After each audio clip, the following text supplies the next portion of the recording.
Indonesia tanah airku, tanah tumpah darah.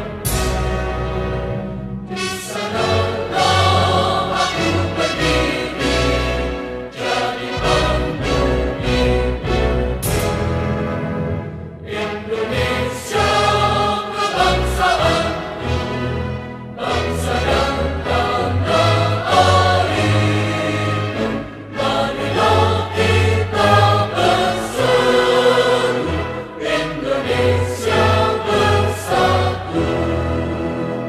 Hiduplah tanahku, hiduplah negeriku, bangsaku, rakyatku semua.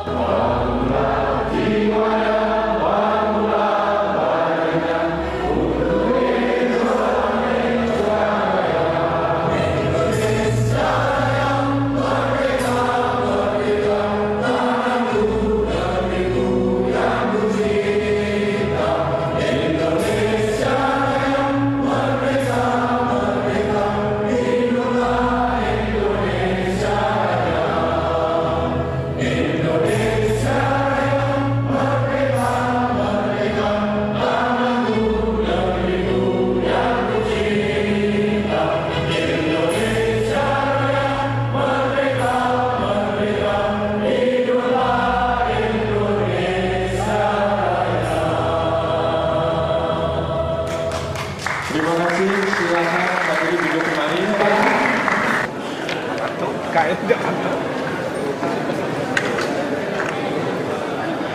Assalamualaikum warahmatullahi wabarakatuh. Selamat pagi. Selamat sejahtera. Pertama, saya akan sampaikan visi dan misi yang menurut saya akan saya sampaikan apabila nanti ada kesempatan di dalam waktu yang lebih cepat. Saya terus terang melihat bahwa konstelasi politik sudah mulai panas pada saat acara konvensi tidak dilakukan di UNED, karena ada orang berpolitik dengan tidak berpolitik. Sebenarnya itu tidak berpolitik, dan itu tidak betul bahwa kampus tidak boleh berpolitik.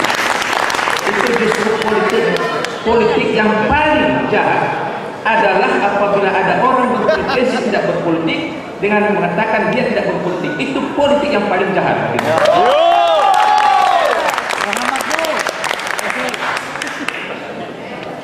Visi dan misi. Kalau kita mencoba mengidentifikasi problematik yang ada di Republik ini, hadirin sekalian, itu banyak. Kita bisa diskusi berhari berbulan-bulan. Tapi saya melihat bahwa ada di sana suatu hal yang kurang, yaitu Indonesia perlu mewujudkan bangsa yang bermartabat, dignity atau becah. Dan bangsa yang bermartabat ini sebenarnya kalau kita lihat Indonesia, apakah sudah bermartabat bangsa Indonesia? Anda bisa mengatakan tidak, dan boleh mengatakan ya, tergantung dari mana. Tapi saya mengatakan bahwa ada 3 unsur untuk mengatakan suatu bangsa bermartabat. Pertama, apabila ada di sana kedaulatan, kemerdekaan yang berdaulat di Republik NKRI hadirin sekalian. Berdaulat dalam arti fisik, berdaulat dalam arti teritorial, berdaulat dalam arti kita secara kuantitatif besar. Tapi negara tetangga sebenarnya kuantitatifnya sangat kecil, tapi kualitatif dia bisa pandang mata sebelah terhadap kita dan sekalian.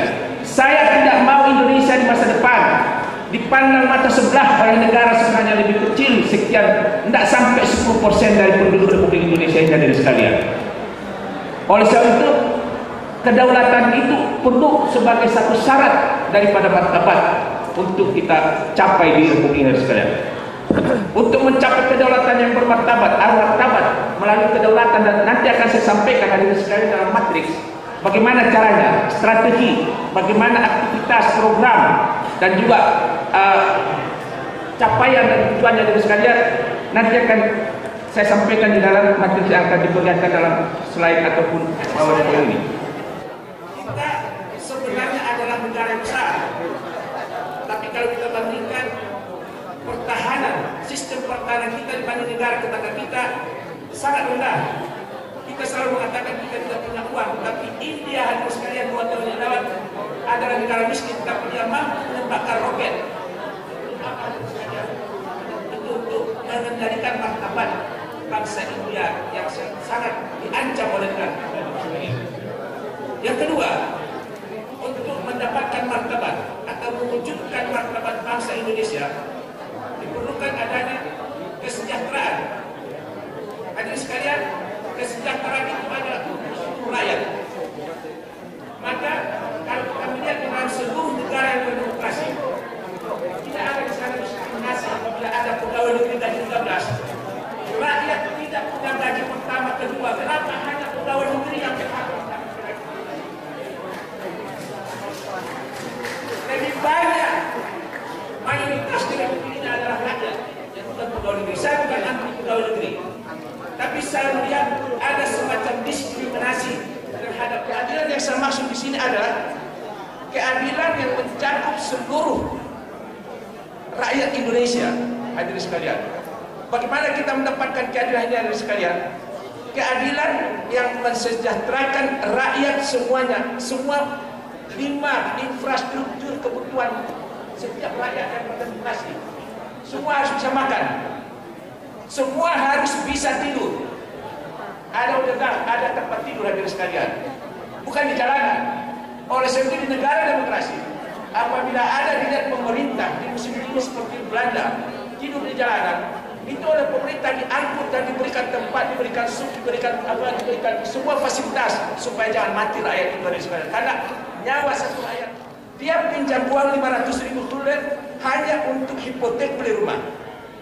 Dengan rente 4% yang semestinya harus orang bayar adalah 2%. 1% dia dapat keuntungan lebih rendah. Itu ditulis oleh pikiran pembaca. Tidak pantas kamu dapat itu karena kamu adalah seorang presiden. Dia mundur. Tak perlu itu harus demonstrasi dari sekalian. Inilah yang disebut dengan rakyat yang merakyat. Itu keadilan yang merakyat, kesejahteraan yang merakyat dari sekalian. Kemudian coba terus.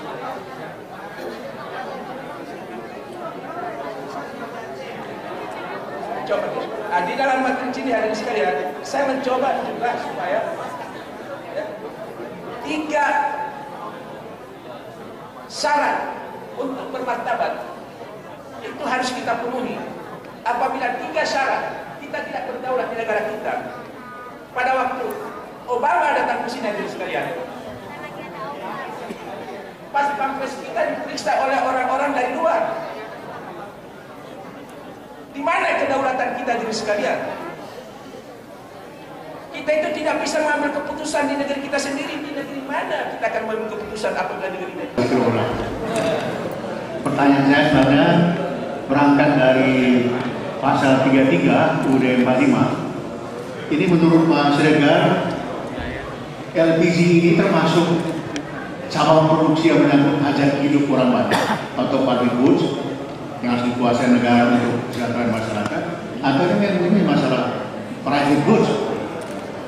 Nah, kalau Pak Siregar jadi presiden, apa akan dilakukan mengenai energi pada umumnya termasuk LPG?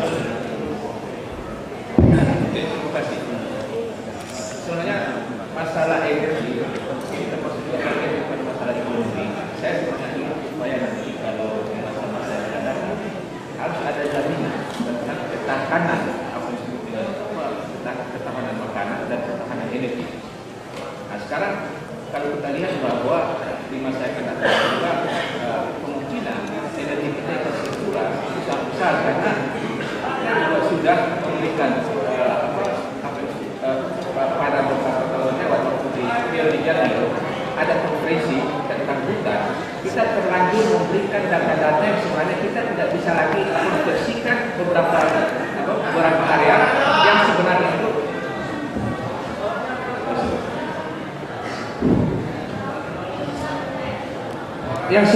kita sudah salah kaprah.